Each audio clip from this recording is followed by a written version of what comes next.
Okay,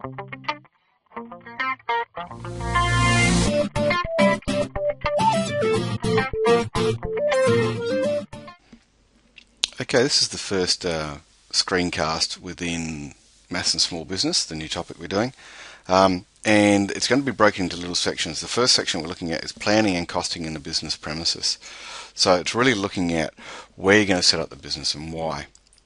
So the business premises is where you are going to put your business. So you might say have a shoe shop that you're going to set up, and it's very important to think about location. It's really important because this sometimes is the hinge that the success of your business lies on. Because of the fact, if your location is poor, then you're not going to get the right number of customers through, and therefore you're not going to get a very good business flow of cash. So you need to think about, if you're a small retail shop, you need as much foot traffic, which is people walking past, as you can get, to make sure you get your sales. And sometimes that means that you are located around other shops that are similar. Like, it's a bit silly having a shoe shop in the middle of an industrial estate that's working on cars and panel beating. Okay, you're not going to get the right kind of clientele, and you're not going to get that foot traffic coming past. Remembering that the better the location, which is the better exposure and the more foot traffic you're going to get, the more people you're going to get through your shop, the more expensive it is going to be to rent, which is a bit of a pill, but that's the way it works. The other thing you've got to be aware of is facilities, because if you've got a shop that needs to have, say, like a hairdresser, your facilities that you need to have there will be things like sinks and basins to be able to wash hair and those kind of things. If you're a furniture shop, you'll need a lot of floor space to display your goods.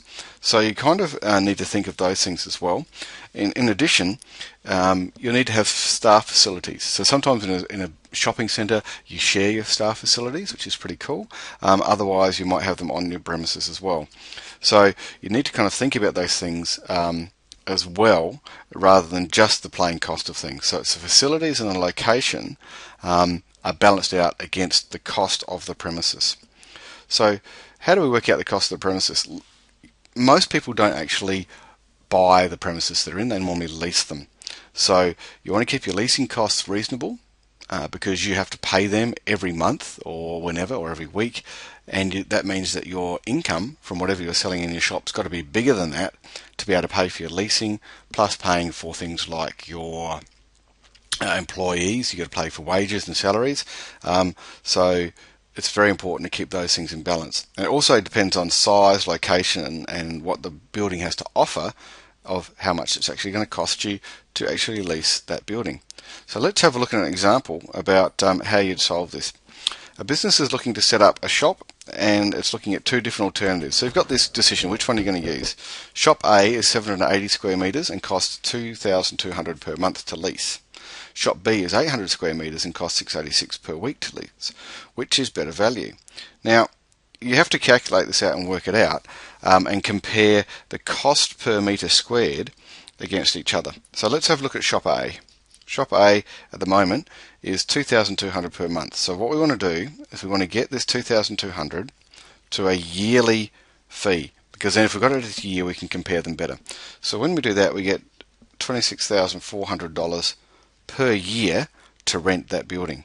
Now, if we divide it by the number of square metres it is, we'll be able to get an answer of how many dollars per square metre per year it costs to rent that business.